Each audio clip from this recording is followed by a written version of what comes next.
Hey everyone, I am back from my pack up and go trip to Charleston, and I just wanted to give my honest review of the trip and share some feedback and tips with you guys. I'll start with the flights. 100%, no complaints. I think they did a very good job. So Cheryl was coming from Florida and I was coming from Nashville.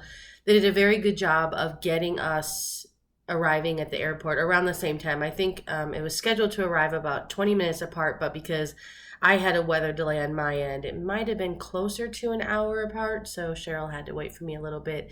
And then and I flew Southwest, and so they also bought early bird check-in, which means I really didn't have to worry about checking in for my flight 24 hours before. So that was nice. And then on the way home, our flights departed 10 minutes apart, so that was really convenient. Cheryl did have the longer travel time because she was flying out of West Palm, so she had layovers both on the way to Charleston and on the way home from Charleston. So the flights, 100%, no complaints. As far as social distancing goes, if any of you are concerned about that, masks are required in the airports, both airports, unless you're eating and drinking. They're required on the plane unless you're eating and drinking. Southwest doesn't sell middle seats, so for my flights, I felt very safe. I was separated, as best as you can be on an airplane, and so there were no concerns there. The airports also were not crowded at all. Like the Charleston airport, there was nobody in there. It was very eerie. Also, it's a very small airport, so that could also be why. Nashville again was not crowded. I got to see the new Southwest terminal that has been under construction for a while. So, yeah, not a lot of people there either. And then I'll talk about our hotel. So we landed in Charleston and we took an Uber to the Francis Marion Hotel. It's a historic hotel. If historic places are your thing, you'll love that hotel. I liked it. I didn't have a problem with it. Our room was nice. We did change rooms because, so it was like 98 degrees and it felt like 109 on Friday. So it was super hot. And I just felt like our air conditioning wasn't going to be cold enough for us. I think it was like 70 or 72 in the room and I was not happy. And so I asked them to switch us to a room that was colder, and they did with no questions asked. Like they came up, they actually let me check the next room to make sure the air conditioning was colder and then let us move. So that was really nice of them. The beds were so comfortable. Like both days we slept in because neither one of us wanted to get out of our bed. So the bathrooms were a little small in that hotel. Not the end of the world, I don't think. But the beds 100% made up for the small bathroom, that's for sure. And so Friday was our first day in Charleston. So we got to the hotel and we went to find a place to have lunch because we were starving. And I'll tell you, like with COVID, a lot of the places are limited capacity. If you don't have reservations, you're not going to get in, or there's going to be really long lines. And neither one of us really felt like standing in line waiting to eat. So we found this place. For the life of me, I always forget the name. I want to say it's Felicia's. It's a female name. That's all I know. It was quaint and the food was fine. I had a pimento cheese BLT, which I don't know why I ordered that because I can get that here, but it just sounded good to me and that's what I got. Cheryl got it was a brunch menu, so she got like eggs and bacon and stuff in it. She said it was really good. After that, I think we went back to the hotel to cool off for a little bit. One of our complaints about the hotel was that it didn't have a pool. Now, let me say this. When we filled out our survey for the trip, we gave them no good hints on what we dislike. We answered their main questions. Do you like museums? Do you like shopping? Do you like spas? But there is a free form section where you can go all out and tell them things you like, things you don't like. So if a hotel with a pool matters to you, put it there. If a hotel with a bar matters to you, make sure you put it there. Our hotel had a restaurant and bar, but the bar area was small. So 2 times we tried to go in there and have a drink and there was just no seating. And with social distancing, you can't really stand around. So that was kind of a pain, but it's not their fault. It is what it is. Yeah, so after lunch, we went back to the hotel to cool off a bit. Again, a pool would have been nice. Not to spend the whole day at the pool, but to cool off for an hour and then go back out and sightsee. And so after that, we took the bus, and yes, public transportation. I got on it. We took the bus to Rainbow Row. So Rainbow Row is like the most famous photograph spot in Charleston. It is 11 or 13 pastel colored houses. I'll say like that didn't really interest me. It was just okay. It could have been because there was a giant dumpster out in front of some of the houses, so it just kind of ruined any picture you wanted to take. So I didn't really take any pictures. But I was surprised that it was the most photographed spot. I feel like it was just, it was all right. And then we walked towards the water and saw the pineapple fountain that's also really famous. That was really neat. Cheryl took a really nice picture of that. We walked along that path for a bit and then got back on the bus that had air conditioning, and took that back to our hotel, maybe? I think so, yeah. And then so that night the packup+go company made reservations for us to go eat at this Italian place at like 7:00, but we got back to the hotel at like 5:45, 6. And the thought of eating like a really heavy Italian meal when it's 100 degrees out just was not appealing. So we ended up canceling that reservation, and thought we would just find someplace else to eat. Well, I go back to my point about COVID, limited capacity, needing reservations. We really couldn't find any place to go, so we just ended up eating at the hotel, which the restaurant was called the Swamp Fox. Very good food. I thoroughly enjoyed dinner we had there. After that, we went for a walk along King Street, and every single bar had lines that were 20 to 30 people deep, and I didn't see any social distancing going on there. So first of all, I'm too old to wait in a line to go in a bar, like maybe in my 20s, but definitely not in my 40s. So we just walked and did some people watching, got some booze popsicles from a veteran-owned company because, well, I mean, who wouldn't want to try a booze popsicle? I had a vodka lemonade one. It was pretty good. I mean, it's all right. It was more boozy, which I guess that's what most people like, but and less lemonade-y, but it was okay. And we could walk and eat those, so it was kind of nice not have to like stand and eat them. So we made our way back to the hotel, and I think I grabbed a drink at the bar, and we went up to the room, and it was like 10. Oh, and all the bars and restaurants shut down at like 9 p.m. and 11 p.m. So it's not like you can stay out all night and party.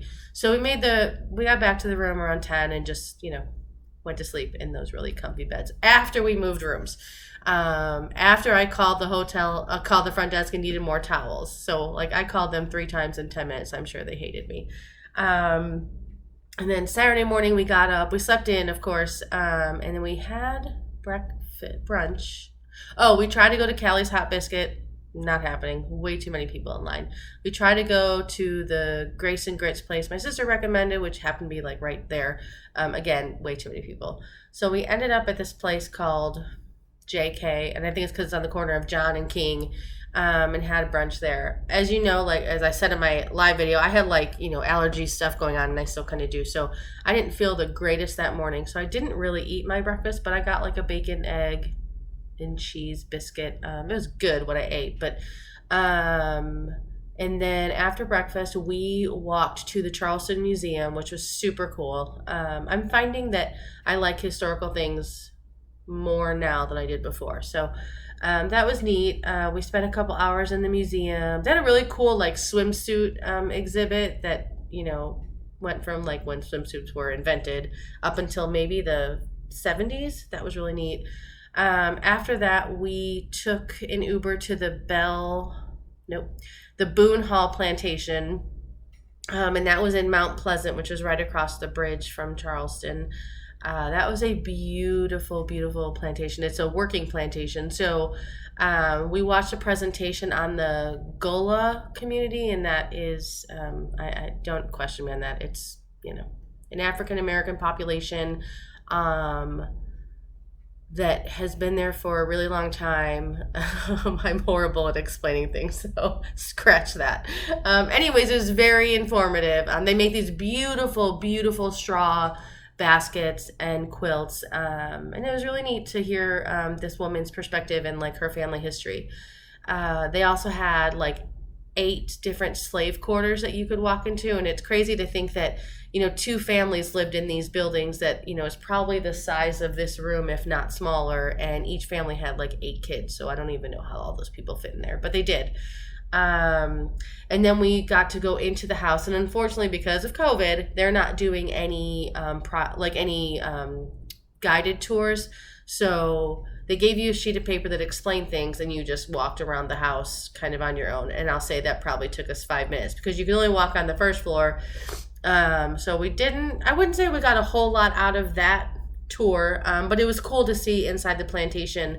I have friends that own 2 bed and breakfasts in Kentucky, and a lot of the style of that plantation home reminded me of their bed and breakfasts because I believe their houses were both built during that same time. Side note. Anyways, and then after we toured the house, we walked and we took a tractor tour through the property. So they took us through all the fields and different things they have growing. It was once a brickyard. They grew indigo, which, confession, had no idea indigo was a plant. I thought it was literally just a color, but it's a plant. They grow a ton of vegetables and fruits that they let people come and pick and harvest, and they have farm stands. If I lived there, I swear I would go there all the time and buy their fruits and vegetables. And they also got to show us some of so they do tractor rides for Halloween, and so they're already starting to decorate for Halloween, so we got to see some of that stuff. It was kind of neat.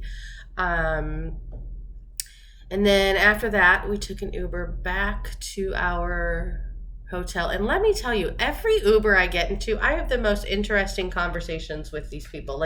I don't know if it's me, but people just feel the need to open up. I thank this guy for his story, but it's a little much. He was a young guy, probably in his 20s, maybe in his 30s, but had some hard times in his life and felt the need to tell us all about those. So that was an interesting ride, but we shared some good music together. He introduced me to a band that I thought was really cool. So there's that. Gave us some tips on some restaurants to go to.